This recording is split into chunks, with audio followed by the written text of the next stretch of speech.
Well, good morning, everyone. Welcome to the third and final day of our 2015 SABR Analytics Conference. I hope you've been enjoying it so far. Before we get started with this panel, I wanted to remind you that for those of you who are looking at the program versus the pocket schedule, I want to make sure you're aware of the two additions we have to today's program that are on the pocket schedule. So if you're working off of that, you've got them. And that's at 11 o'clock, the Stanford undergrad team, who was the winner in the undergrad division of the case competition, will present their case for all of you to see in that 30-minute slot. And then at 11:30, the research presentation that was added, who is responsible for a called strike, by Scott Spratt and Joe Rosales. And this was a research presentation that has really advanced the thinking on catcher framing, a very hot issue in the analytics community these days. And it's really regarded as a piece that has really taken our understanding of the process up a notch or two. So be sure to be aware of those additions at 11 and 11:30, and then we'll have our lunch after that. So the panel today is we've got fortunate to have three people from the baseball operations function of three different major league teams. And to my right, we have Zack Rosenthal, who is an assistant general manager with the Colorado Rockies. Next to him, we have TJ Barra, who's the manager of baseball research and development with the New York Mets. And then on the far right, on my far right, your left, we have Sam Grossman, Senior Director of Baseball Analytics for the Cincinnati Reds. So welcome to our panel.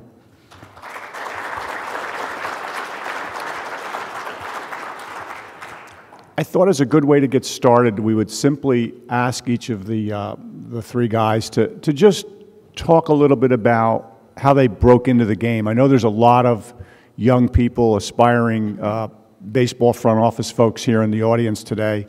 And I wanted to make sure that we had a chance to touch on that topic, because I know a lot of you are interested in getting into the game. And for those who aren't, at least it might be interesting for you to hear on the different paths people take to get into the game. So, Zach, we'll start with you.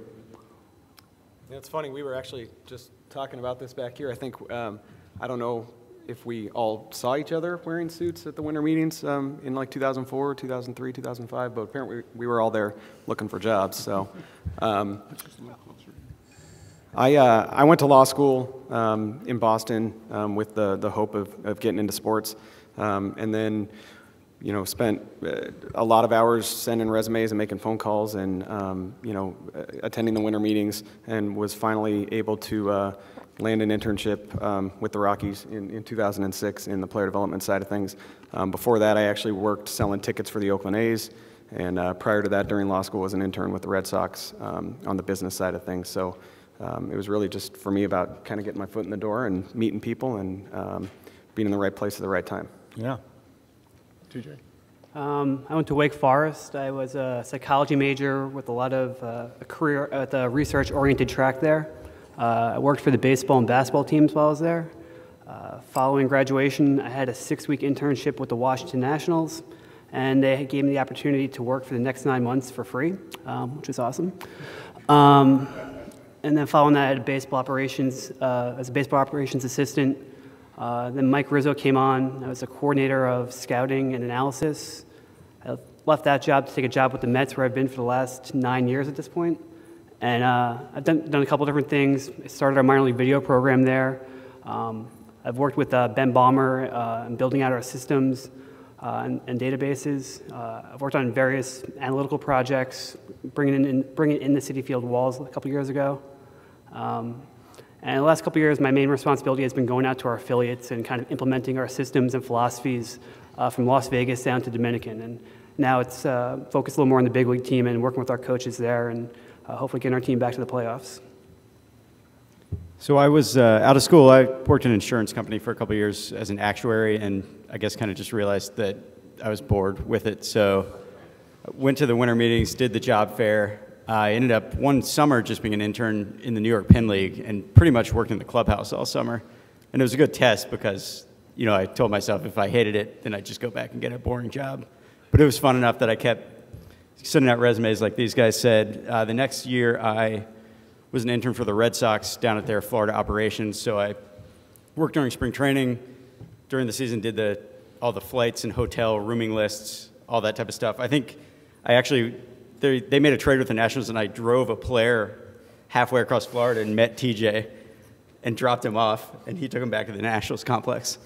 That was one of my duties. Then the next year, I did some video scouting with the Brewers, and then in 2007, I was going to do the same thing with the Reds. Got involved in more of the budget, financial side of things in the baseball ops department, and that sort of evolved into more of the statistical analysis. Yeah, what's interesting too is the team changeovers too, and particularly in the case of TJ and Sam, how you've worked for multiple organizations to get to where you are today. You've all been around the business long enough to see dramatic changes in the kind of information and data that's available. You've sort of came into the business when we had a very static, I think, data set, right, pre-Pitch FX, and now we're transitioning into the StatCast era. So talk a little bit about how analytics and information flow has changed and evolved over the times that you've been in your roles. Sure. Yeah, when we first started, all of our data was pretty basic. You're getting year lines. If you're lucky, you're getting left-right splits. And this was as recent as 2005. And over the course of the last 10 years, we've had Pitch FX, we've had TrackMan, Hit FX, and now StatCast. And when I first started, you can do a lot of this work using Microsoft Excel, but it's becoming more and more necessary to have a more elaborate programming skill set and be able to work in R and SQL and more advanced databases to kind of get the analysis that you're looking for. Yeah, I think for me the key is obviously there's more different types of data coming every year, and so there's so much of it that you're not going to be able to present all of it to upper management or whatever. And so the key is for us is to put it in a form that we can parse out the important things and present that in a concise way that sort of translates to how things happen on the field, not just crazy made-up statistics and that sort of thing. And so I think that's the biggest challenge, is taking all the raw data and converting it into something that translates, that you can talk to the GM or the scouting director about. Yeah, I'd agree with Sam there. I think the biggest thing that we deal with is filtering information. I think there's so much of it, figuring out what's important, what we believe in, and then what we think will make an impact, and what we think the GM or the manager or whomever we're presenting to will actually buy into. I think that's important. And then the other thing that's changed is just the speed with which we get the data, right? I mean, it's real time most of the time now. So, there's never a good excuse anymore that I need some time to put that together. They expect it now, and typically we can get it now. So that's good and bad. Yeah, yeah. TJ, you mentioned the use of analysis in the determination of where the outfield walls would be placed. Talk a little bit about that process and how you and Ben went through that back then. Yeah, it was Ben Bomber and John Strangio, who's now at the Angels as well. And what we did was this was 2011, I believe the park opened up in 2009. And we just took a sample of all the balls that were hit, not just at Citi Field, but across Major League Baseball over those 3 years, and kind of try to normalize what's the expected percentage of balls being hit in each area of the ballpark, whether it's Citi Field or whether it's Yankee Stadium and so forth.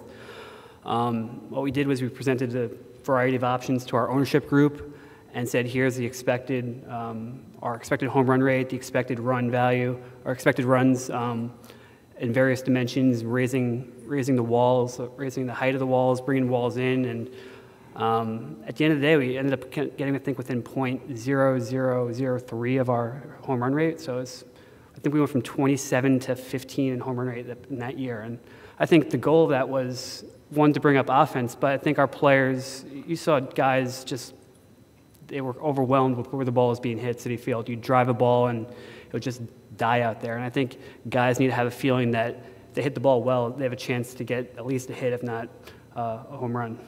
Yeah, it's an important issue, and it's, you know, we have the data now. You know, probably in 2005 when you joined, we didn't have the information to really assess it at the level you could when you've got batted ball data, which, you know, I'm sure you used. How about you, Sam or Zach? Any particular interesting uses of analytics that maybe are either out of the mainstream or, you know, things that you've used it for, issues you've had to wrestle with? Let me think. That's a good question. I would say things like, you know, time of game and maybe things that aren't happening on the field, but, you know, little interactions that we've had with the business side. This is kind of random and one-off, but I think one of our interns one year had to go and figure out what the expected run rate was because some sponsor was doing a promotion, you know, to give away tacos if we scored 6 runs in a game, you know, or something like that. And so that's fun. It's little things like that that just come up randomly all the time that, you know, I guess you wouldn't expect to happen. Yeah, yeah. I actually did that taco assignment when I was an intern too. For us, it was 7 runs because we played at Coors Field. So. What about, you know, what are you finding? We had a discussion yesterday, Eric Wedge and Keith Law and Eddie Perez, talking about translating the information down to the field. From your perspective, and you're in the trenches every day, how do you see the information being received these days at the field level? What kinds of issues are you really able to impact, and how is it all sort of being received in general in your organizations? You know, it's different for everybody. I've had 3 managers with the Rockies since I've been here, and luckily they were all very open-minded people, intelligent people. Walt Weiss is that way. The rest of his coaching staff is that way. I think it's about the presentation. I think it's about being able to explain to them, you know, the logic behind what it is that you're talking about. You know, typically these guys, even if they're not the ones doing the research, they're using some form of analytics in their head, right? It's their 30 years of baseball experience or whatever. And, you know, trying to explain to them that we're doing the same thing, we just have more data points than, you know, what they've seen over their 30 years. And so to me, it's about the presentation. I think typically they're open to it, you know, with the technology that we have available to us all the time, whether it's in baseball or otherwise. I think that, you know, most of these guys now are at least willing to have the conversation and think about things differently and ask questions why, and whether they implement it or not, I think is less important than whether they're willing to talk about it, at least for me at this stage. Mm-hmm. I think over the course of the 10 years, I've had a little more time in the clubhouse in recent years as opposed to when I first started. And I think coaches are more and more buying into what we're trying to accomplish from a statistical perspective. And the thing is, you just have to be able to learn how to relate to different types of people, whether it's players, whether it's coaches. And you have some guys who get it at a very high level, and you have some guys you have to keep things more simple. And when I go down there, I'm not telling anyone how to do their job. I think it's more of an open conversation because I feel I learn just as much from the players and coaches and how they interpret the data as well as how I interpret the data. And I think that goes into the future research that I do with what we're looking at in that specific area. Yeah. Yeah, I think that was a really good point that, you know, the worst thing you can do is go down there and tell them that this is how it is because, you know, everyone's got a different perspective on it. And I think we've been lucky that we've had a coaching staff that is open to asking questions, and we've just hammer home, especially in spring training, hey, anything you guys want, let us know, and we can probably do it. If we can't, we'll tell you we can't. But so then it gets to the point where they're asking for so much that we have to figure out what's overload, and it goes back to the first point of, you know, what's important versus what's just extra data. Yeah, yeah.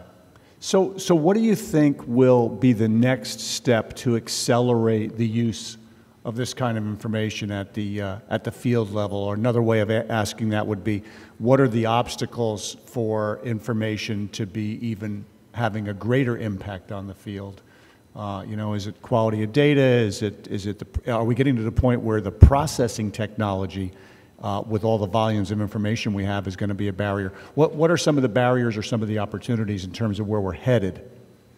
I think the opportunity is right there. I think it's, it's going to just be a little bit of time. You know, the players that we have in Major League Baseball now all grew up on computers. They grew up doing research. They read the numbers themselves. They watch video. They analyze everything. You know, we're not that far away from those guys being the coaches and the managers. And I think when they are the ones running the teams on a day-to-day basis, it's going to be a very, very different situation. Just because they grew up in an era of technology, and they're used to doing research and then implementing that in their life. So I think we're seeing it a little bit now, but I think I don't even think we're close to where it's going to be when that generation is kind of running the show. Yeah, so in your instance, your point is it's as much the people who are on the receiving end as anything. Yeah. Yeah, and I think we're almost already, in some regards, to the point where it's happening too much, where we have guys, you know, everyone knows how to use bats in the minor leagues or whatever video system, so they'll come up. You don't want them, when they're a rookie, like running back in the clubhouse and looking at their bat between innings, because you want them out on, you know, on the steps, watching the game and taking in the game. And so there's aspects of it where it's already beyond where there's too much technology. Yeah. Versus, you know, talking to the hitting coach, you can always go in and look after the game, but some of it is, you know, you're still up there reacting in 0.2 of a second, and so that's never going to not be part of the game. Yeah.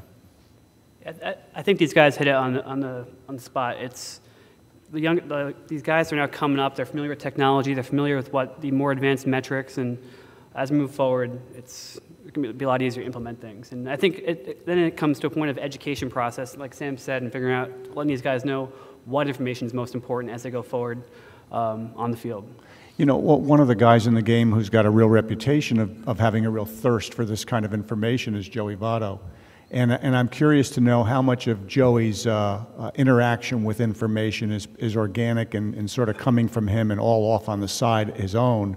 How much does the team sort of partner with him in providing information? Because if he's only looking at the public domain, he's not looking at the stuff that you have available. How does that work with Joey, with a guy like Joey? Yeah, I mean, it's sort of what we said earlier. We're never going to come to him and say, hey, you're doing this wrong, obviously, you know, because he's a great hitter and everything. But he reads a lot on his own, and we're lucky that our video manager that travels with the team is really well-versed in all the analytical and statistical, you know, type of work that's out there. So I know they talk a lot. Sometimes it'll trickle up to us. I'd say it's a combination of him, like you said, organically doing his own research, but there have been times in the past where he's come to us and asked questions, and you know, I'm sure there's some writers out there that have talked to him. It's an interesting conversation just because he's so in depth, and you know, he'll answer your questions with a question and that sort of thing, and so it gets pretty deep sometimes. Yeah, yeah. Are there particular players on your clubs who you see having this kind of insatiable thirst for this kind of information, or is there anybody that stands out in the Rockies or the Mets? Actually, Michael Kadyr's one, so you can have those conversations now. But he was always very interested in this stuff. Many conversations with me, a lot of questions, things that he would read, asking, you know, how we look at things, what he should be reading on the internet, what websites he should be going to, what his value should be in the marketplace, whether we should make him a qualifying offer, you know, those types of things. Yeah, he's yours now. So. No, I think, like, for instance, like David Wright, like, he's always, like, I wouldn't say that he's the most, he comes in and he has a lot of questions for why we want to do certain things. I don't think he's a math guy by trade, but he understands why, once we go through the process, he understands why we do it, and it's helpful along the way. But I think one guy I've noted is Matt Bowman. He's a Princeton grad. He got to AAA for us last year. There's a really good article that came out in the last day or so about him and how he utilizes data, and it's a guy who did his senior thesis on understanding player value, and he's going to do big things, hopefully in the game and then beyond the game. Wow, that's interesting. Yeah. By the way, I want to remind everyone that if you want to ask questions, please go to the back and get Jeff and put it on an index card, and Jeff will walk it up here as we get deeper into this conversation. So please write your questions down. How many of you, how do you focus on looking at the data when you're looking for players and looking at making roster decisions? How much do you tailor your team to your home ballpark?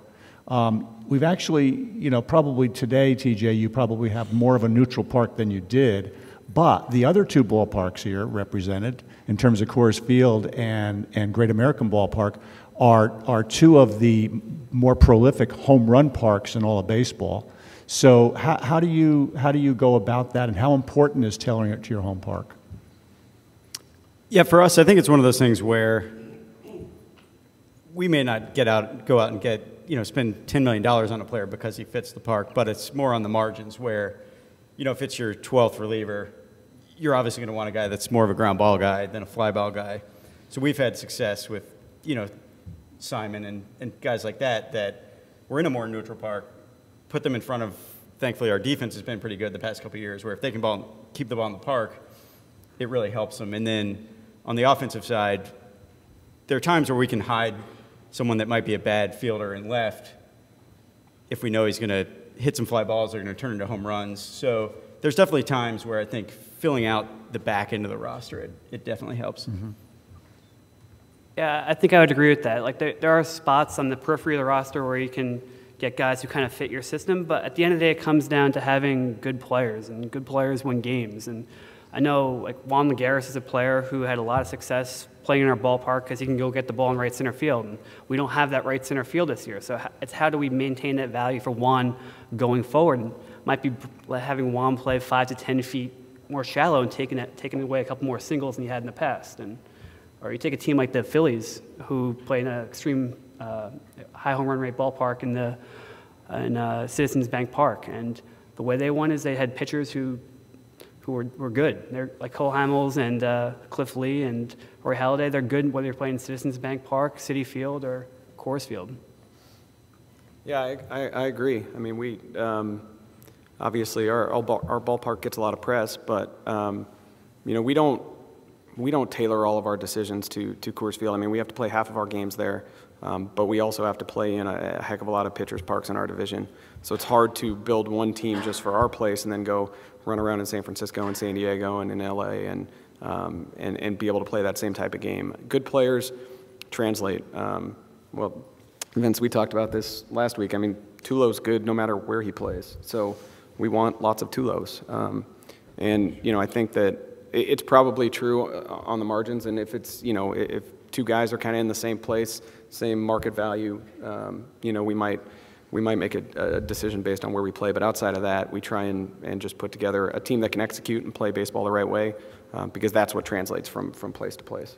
It's interesting, to Sam's point about thinking of it at the margins to fill out the roster, evidence of that is not holding back to acquire Matt Latos a number of years back, right, who I know a lot of people, including myself, said when he moved from San Diego, a big-time fly ball pitcher, a cavernous San Diego, to Great American Ballpark, I was wondering how he was going to pitch there. He pitched pretty well there, didn't he? I mean, and what we think we have to realize sometimes in the stat community is when we look at a pitcher's stats, if he's pitching in a pitcher's park, he's probably willing to yield a few more fly balls. And there were times when Matt Latos over the last 3 or 4 years became more of a ground ball pitcher, right? I mean, your comments. Yeah, and the way we looked at it, it's sort of similar to what he was saying with the Phillies guys. When we acquired him, he got a ton of swings and misses. He had a high strikeout rate. Even though it was a lot of fly balls, a lot of those were weak contact on fly balls, and as a guy, this was more on the scouting side, they felt like he was a pretty cerebral pitcher when he's on the mound, being able to manipulate the ball, miss the barrel, and that sort of thing. And so that's why we thought that the fly ball rate wasn't going to translate to a high home run rate. Yeah. But you make a good point that the numbers only show you what the guys have done, right? They don't show you what their thought process is behind that. Yeah. So that's one of the things that we try and figure out a lot of the time is this guy able to get more ground balls if he needs to? And when players come and pitch for us, they obviously know that they need to get more ground balls. We have a good defensive infield behind them. And I think that we try and target guys that we think can make that transition. Even if they haven't done it in the past, doesn't mean they're not capable. Yeah, yeah. Another area that's always been of interest to me is this whole issue of looking at stats in the context of the quality of the opponents that a player or a team is facing. And if you look at some of the data, and it's tough to get at this, right? But if you look at some of the data, you could come to the conclusion that the NL East last year, actually the last couple years, has had some of the weaker offenses. Okay, so some pitchers in the NL East might be putting up bigger numbers, even after you adjust for ballparks, against weaker competition. And then in the AL Central last year, we saw some of the more potent offenses. How do you factor that into your assessment when you're looking? You know, how do you really the broader question is, how do you create context for stats? Because stats on the face aren't really as telling as we want them to be. I hate to keep going back to this, but I think it's player by player, where it's weird that I brought him up again, but when we acquired Alfredo Simon, he had been pitching in the AL East. He had been moved around in his role, starter, reliever, long guy, closer. And so that was one, just to pick out an example where we thought getting him out of that division, giving him a solid role where he knew what he was doing, would sort of help him utilize his talent and his good stuff. And so that was just one example where I think we did use that a little bit. Mm-hmm. Yeah.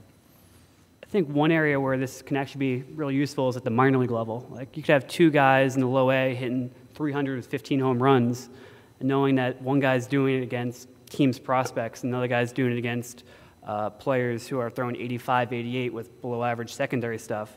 The guy who's doing it against the prospects is more likely to have success going forward in his career. And I think that's where the greater value in this comes from. Yeah, this is one of those areas that for me can get a little dangerous because you can get a little too deep into the numbers at times. Trying to parse out one hitter at the major league level against another one and who they faced, at the end of the day, if they're both playing every day, they're facing essentially the same sample of pitchers, right? I mean, they may not be the exact same players, but I think you can get a little bit in trouble there, and it goes back to what we were talking about earlier about just kind of filtering through some of that data and making sure you don't get too watered down as you bring that stuff to the decision makers to help you choose between two different players. Mm-hmm. Let's shift gears and talk a little bit about some of the macro issues that the game is dealing with today. Let's talk a little bit about the lower run-scoring environment we're seeing around baseball, with offense down dramatically this past season, but on a downward trend the last several years. What are some of your theories or thoughts on where we are today in the game with the level of run scoring? I think a big part of it is how good the advanced scouting has gotten, and it circles back to how much data there is, where within probably a month, almost every team knows where guys' cold zones are, where he's got holes, where he can go to get him out, and so then it's on the hitters to adjust again. And it goes back to the thing that the pitcher is the one that holds the ball, is really controlling the action, and so the hitters are having to adjust more and more quickly every year to teams knowing exactly how to get them out, and I think that's a big part of it. I think it's the quality of the pitching and the way teams build their staffs at this point. Like, we have three guys in our staff who average 94 or above, and watching the Royals this past postseason, they had 7 guys back there, and there was like no one guy that was an easy way to get through, and it's 7 quality arms from inning 1 to inning 9, and you have to find a way to battle through that. And the way teams utilize pitchers' platoon splits, and you have the tough, like if you're a lefty late, like if Lucas Duda's come up late in the game, he's going to get the team's toughest lefty on that day, and it's a tough situation.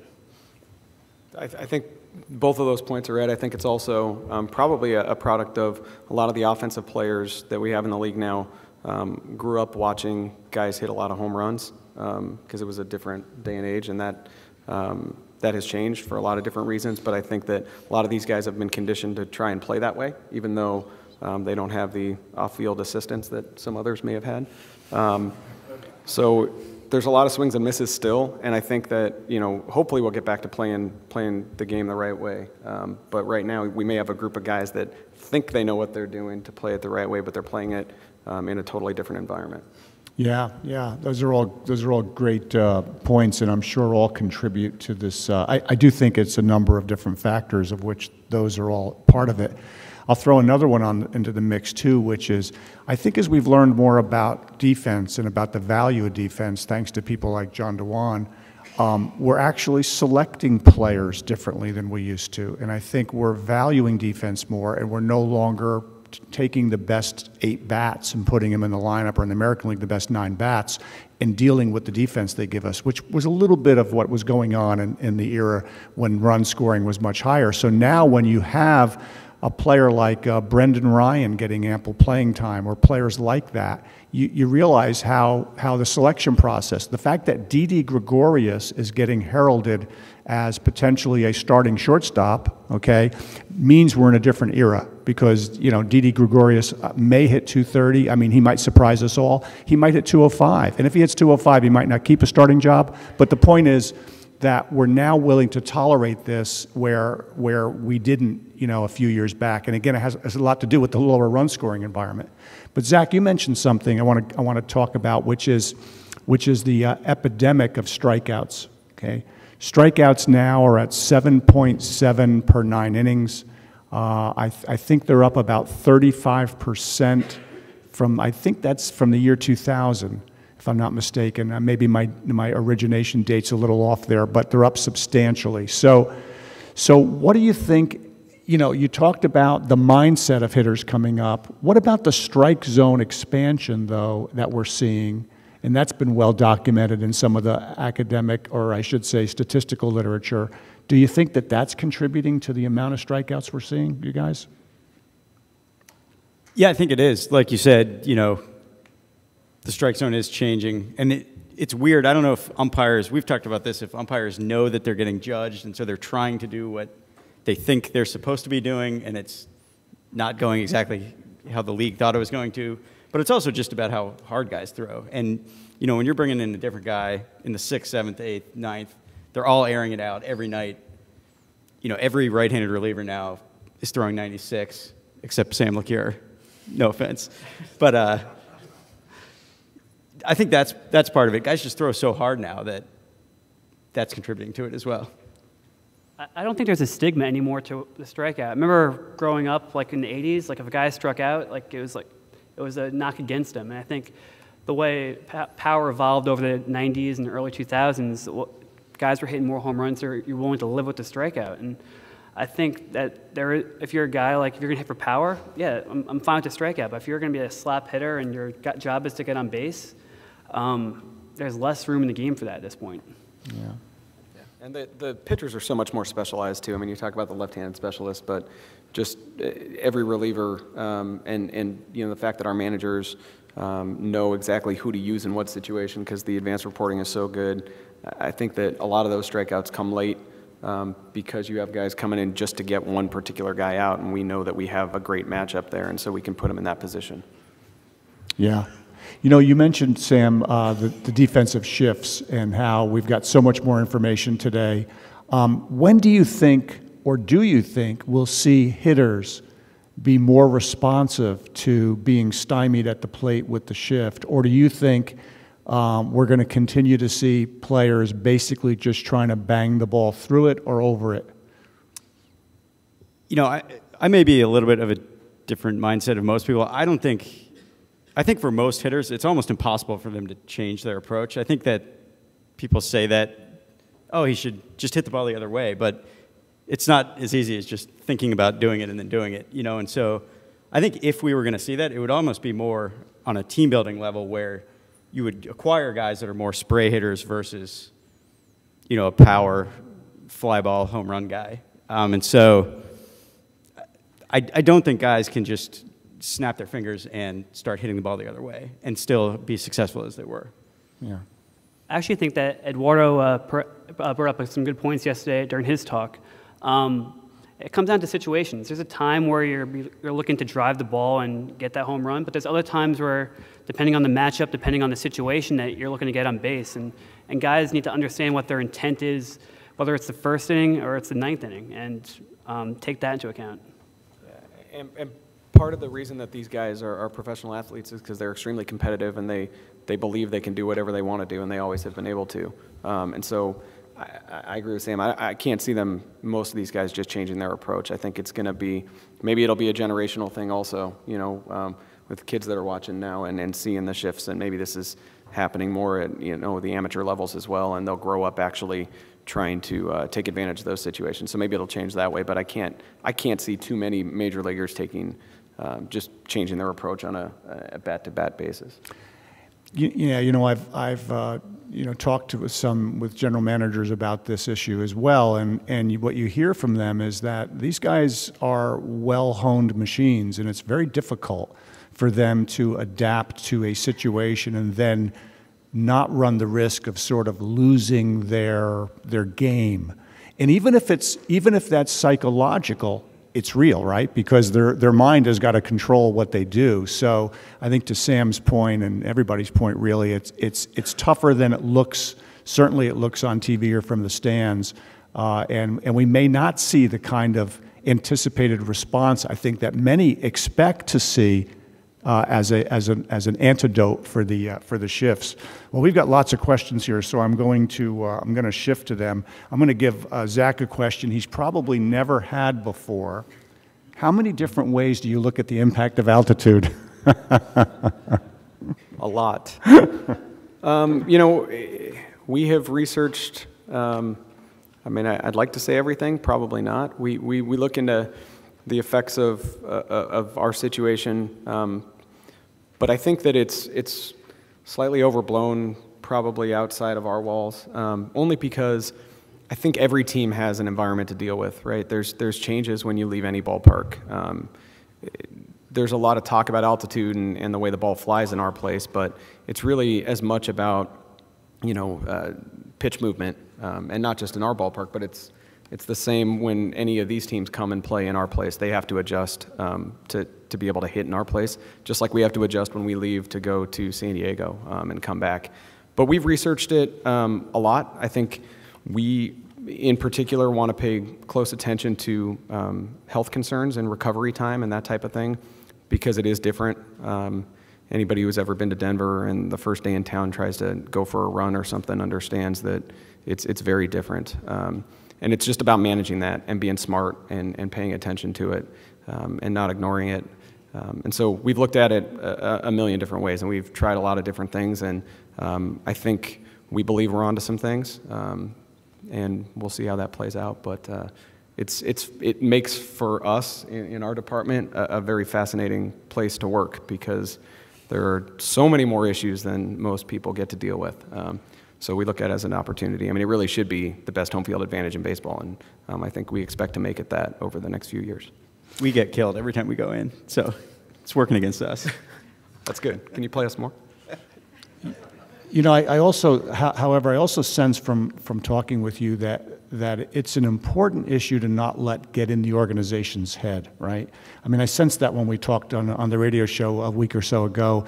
It's not something you want to be all consumed. I mean, on an analytical level, this is where you separate the analytics versus sort of the internal mindset and communication. They're two, in some ways they can be separated. Because if you let it pervade the mindset, then it plays all sorts of games with what you do on the field, right?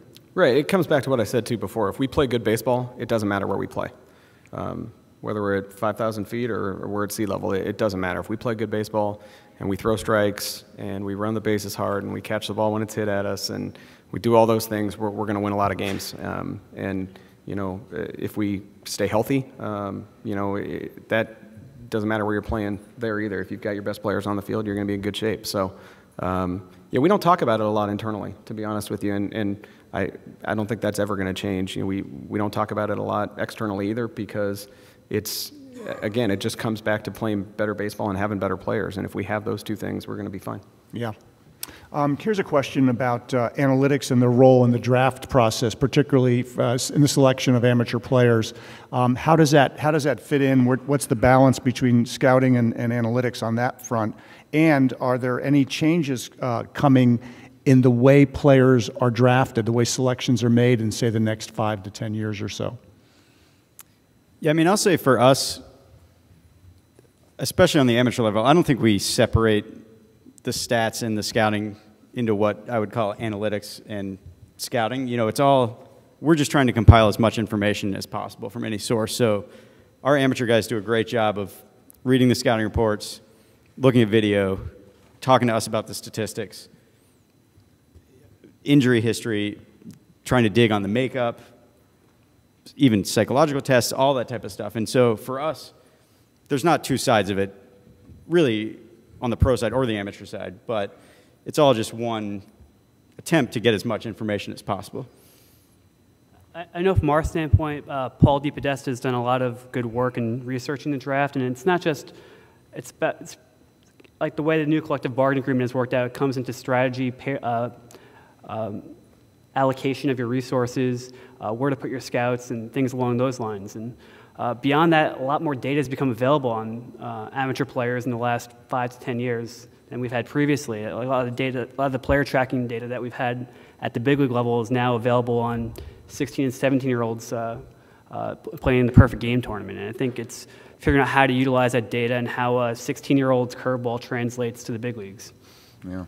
TJ's right, too. The asset allocation is huge with the new rules. I think that's a place that that was probably the first place that our department got involved in when all those rules changed, was really trying to help manage that system and give some advice on where we could spend money and where we shouldn't spend money. But the analysis is there now. It's great to be a part of that process, but it's still a really tough job to pick those players. I don't care how much data we have. That's probably the hardest job in our game. TJ, here's a question for you. The Mets' previous front office was perceived to be a little bit more old school. I'm softening this, by the way. A little bit more old school than the current front office. But how does that transition occur if you're a little more analytics friendly now, to use the words here? And when does it really start to have an impact? How quickly does that happen?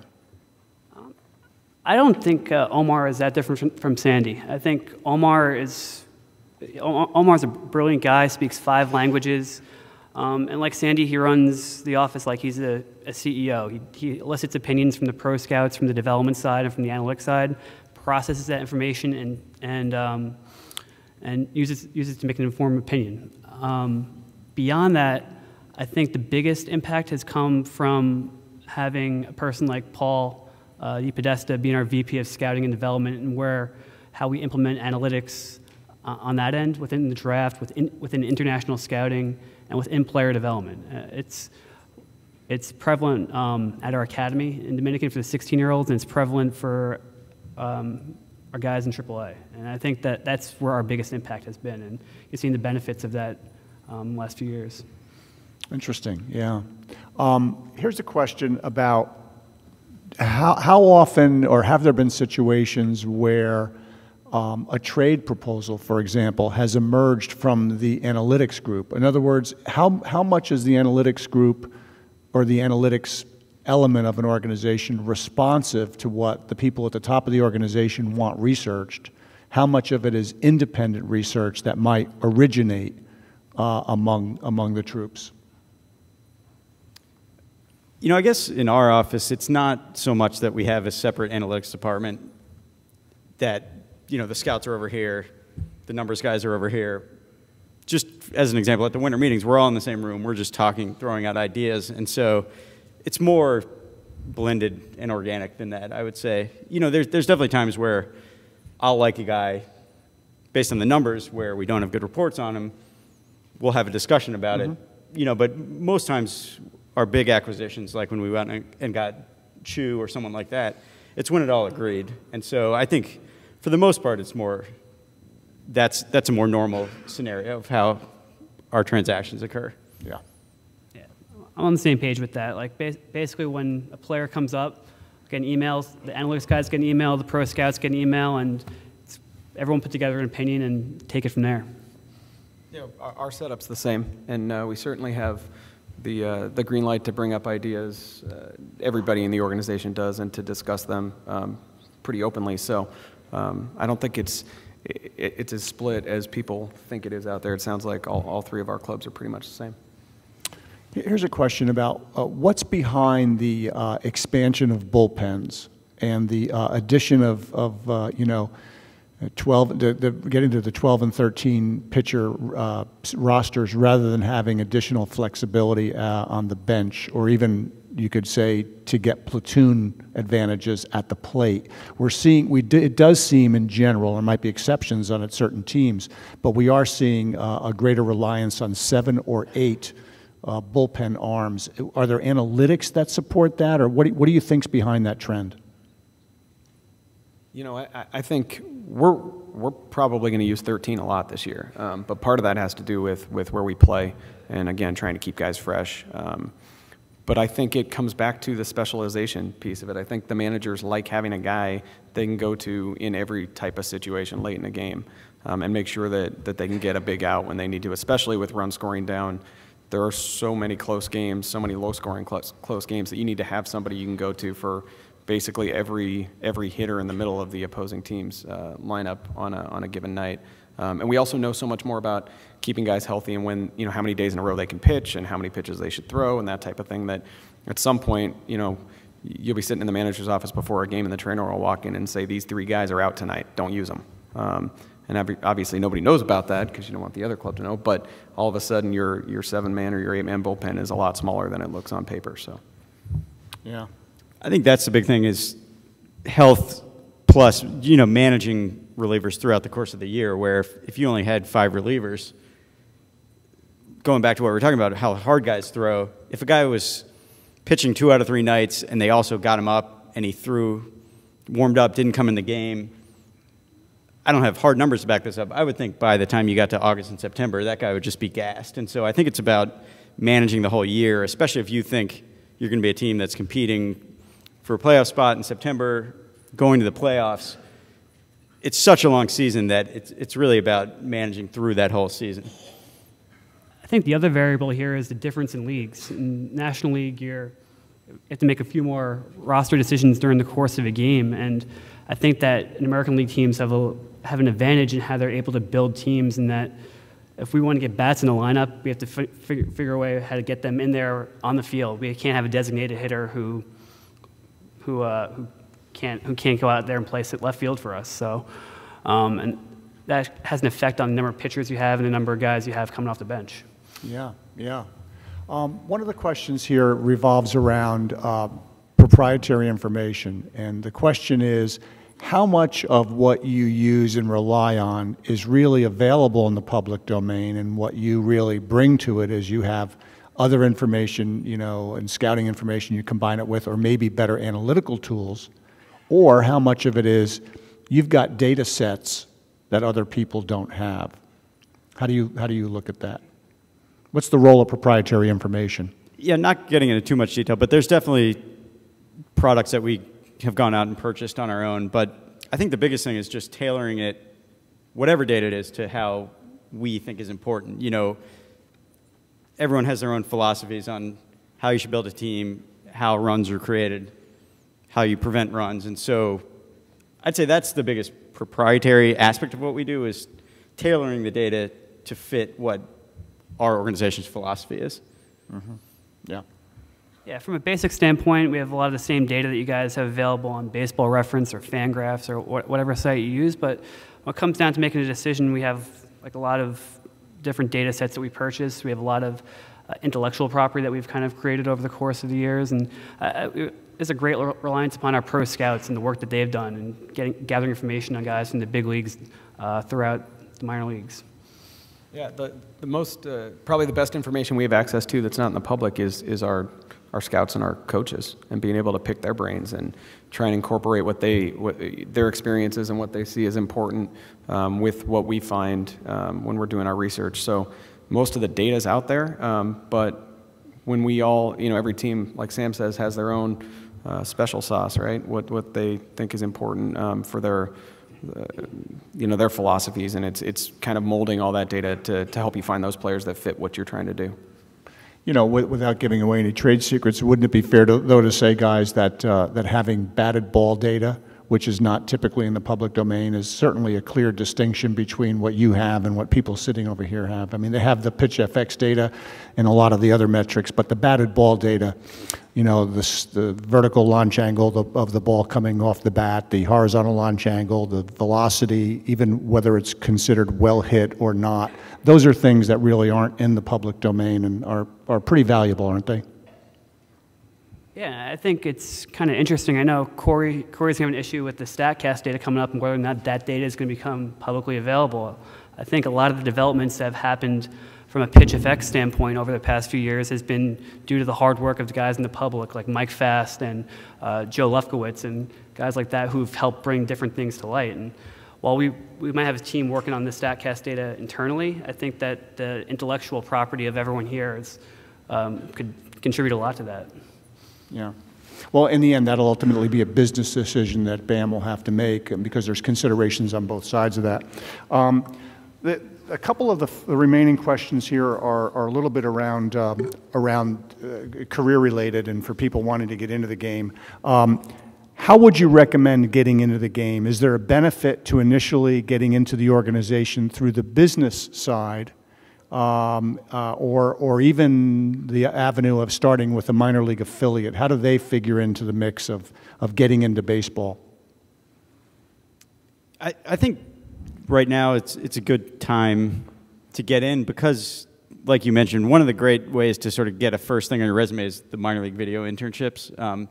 Every team's got probably 5 or 6 of them, and so there's really 150 or so of these jobs rotating every year. And so, not that we would throw someone out of the pile just because they didn't have something, but it's really good for us to see that, you know, you worked for a whole season, you sort of see how the pro game works, the hours, how much time you have to put in, and so I think that is a good way to, you know, get your foot in the door.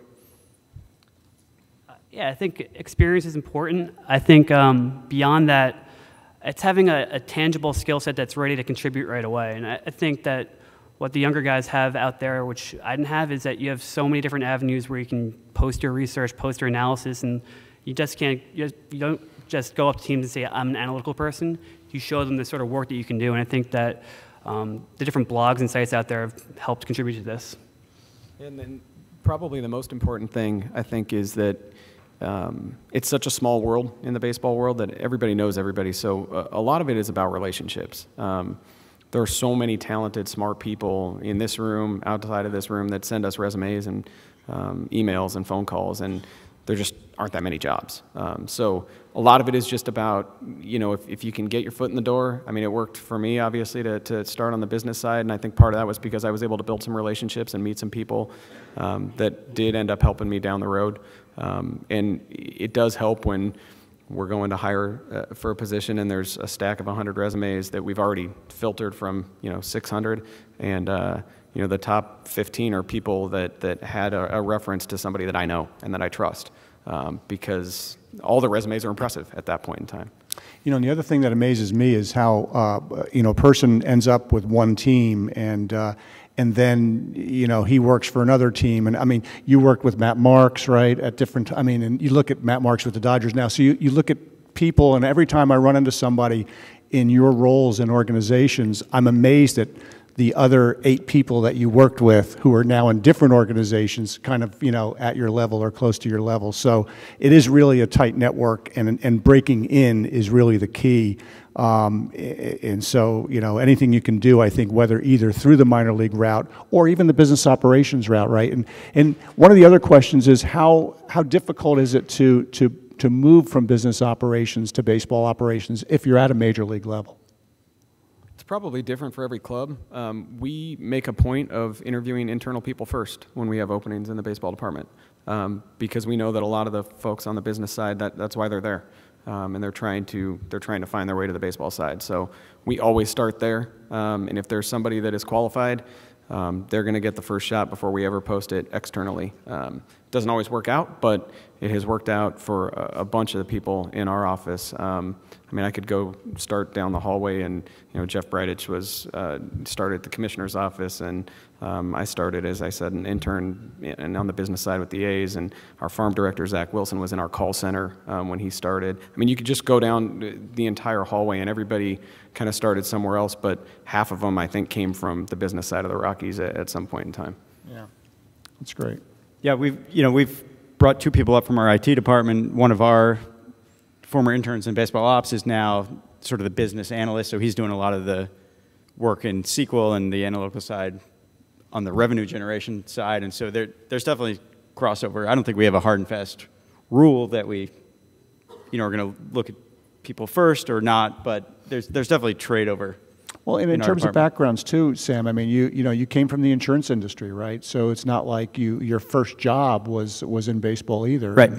And you know, I think the skills in financial services are highly valued today in baseball organizations. I mean, there's a lot of skills that are. I don't want to single that one out in particular, but because of some of the analytical rigor that comes with working in a financial services area, an actuarial area, they tend to show very well in an interview process. Again, providing you have the people skills too, because as we talked about, that's probably becoming more and more important because there is more interaction between what's going on with the numbers and what happens on the field, and the ability to communicate your information in a way that's, you're not walking in and, well, here's the answer sheet, right? No young person is going to come in with the answer sheet, at least not have an effective way to deliver it if that's their approach. So anyway, this has been a terrific panel. I thank you so much for your time. Sam, TJ, and Zach.